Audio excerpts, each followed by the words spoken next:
Assalamualaikum warahmatullahi wabarakatuh. Jadi untuk video kali ini kita akan bahas tentang materi terakhir di kelas 11, yaitu integral.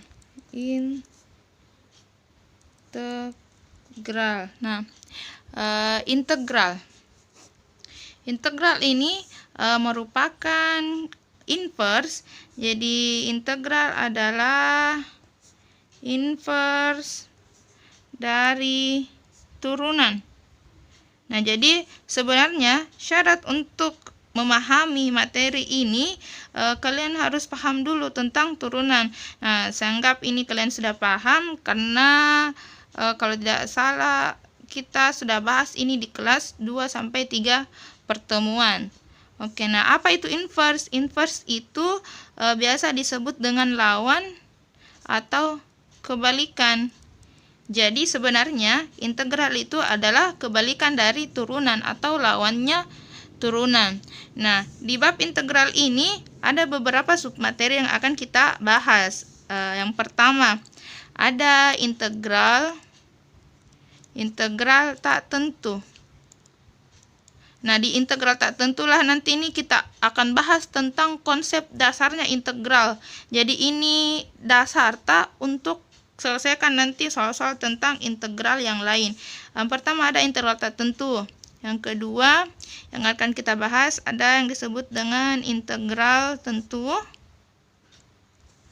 Yang ketiga ada integral substitusi. Yang keempat ada integral parsial. Yang kelima ini merupakan aplikasi dari integral, yaitu untuk menentukan luas daerah. Yang keenam untuk menentukan volume benda putar. Nah, jadi 6 item ini akan kita bahas di bab integral. Oke, yang pertama kita bahas integral tak tentu. Integral tak tentu. Bentuk umum untuk integral tak tentu. Jadi integral itu dinotasikan notasi integral. Integral itu dinotasikan atau dilambangkan dengan bentuk seperti ini. Dia mirip huruf S, tapi bukan huruf S, dia begini. Jadi jika ada integral X pangkat N dx, coba perhatikan dia diintegralkan terhadap variabel X. Jadi ini X di sini, X juga di sini. Kalau di sini pakai A, berarti ini juga dA. Oke, itu sama dengan 1 per N tambah 1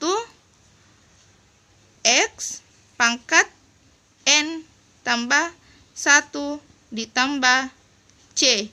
C ini disebut konstanta.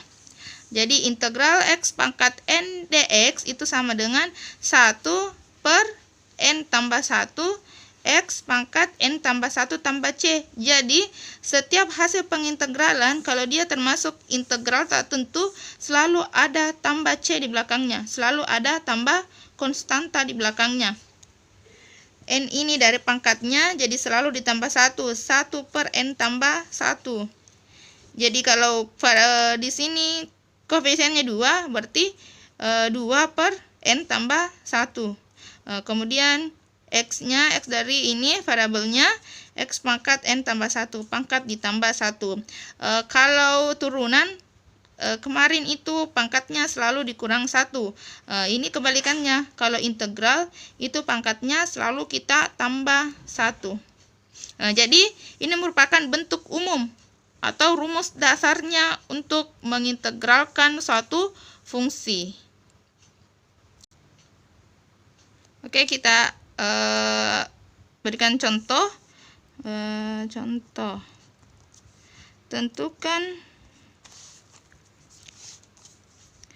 Tentukan hasil integral dari fungsi berikut. Oke, 1. Misalkan ada soalnya integral 4x pangkat 2 dx. Nah, coba lihat di sini. Ini koefisiennya adalah 4, berarti 4 per pangkatnya 2 ditambah 1. 2 tambah 1 dari ini, coba lihat ini pangkatnya n, berarti n tambah 1. Ini pangkatnya 2, berarti 2 tambah 1. Variabelnya dia pakai variabel x, berarti x pangkat. Lihat rumusnya, n tambah 1. Pangkat selalu ditambah 1. Pangkatnya 2, berarti 2 ditambah 1. Tambah c, selalu ada tambah c. Nah, ini bisa kita tuliskan menjadi 4 per 3 x pangkat 3 ditambah c. Oke, selesai. Nah, jadi integral dari 4x pangkat 2 dx itu adalah 4 per 3 x pangkat 3 tambah c. Contoh nomor 2. Misalkan yang ditanyakan adalah integral dari fungsi x pangkat 3 dx. Berarti karena koefisiennya 1, maka hasilnya 1 per pangkatnya ditambah 1, 3 ditambah 1, tetap pakai variabel x pangkat ditambah 1, 3 ditambah 1, tambah c. Oke, ingat nah, selalu ditambah c kalau ini tipe integral tak tentu. 1 per 4 x pangkat 4 ditambah c. Oke, selesai. Jadi bentuk integral dari x pangkat 3 dx itu adalah 1/4 x pangkat 4 ditambah c. Oke, saya kira ini cukup sudah jelas ya. Sangat jelas untuk integral tak tentu ini. Oke, untuk lebih jelasnya berikutnya kakak kasih contoh kedua. Jadi contoh 2, misalkan ada bentuk integral 4x tambah 5 pangkat 5 dx. Oke, jadi yang ditanyakan adalah hasil dari integral 4x tambah 5 pangkat 5 dx. Oke, nah berdasarkan perluasan rumusnya, ini koefisien dari bentuk 4x tambah 5 itu 1. Berarti kita tuliskan 1 per koefisien dari variabel x adalah 4, berarti 1 per 4 dikali 1 ini rumus, per pangkatnya 5, berarti 5 ditambah 1 dikali, tetap tulis bentuknya 4x tambah 5 pangkat n tambah 1, berarti 5 tambah 1 tambah c. Atau jika kita sederhanakan, ini jadinya 1/4 dikali 1/6 dikali 4x tambah 5 pangkat 6 tambah c, atau sama dengan 1/4 kali 1/6 itu 1/24, 4x tambah 5 pangkat 6 tambah c. Oke, selesai. Jadi bentuk dari integral 4x tambah 5 pangkat 5 itu sama dengan 1/24 dikali 4x tambah 5 pangkat 6 ditambah c. Oke. Mungkin sudah sangat jelas. Ya, Assalamualaikum warahmatullahi wabarakatuh.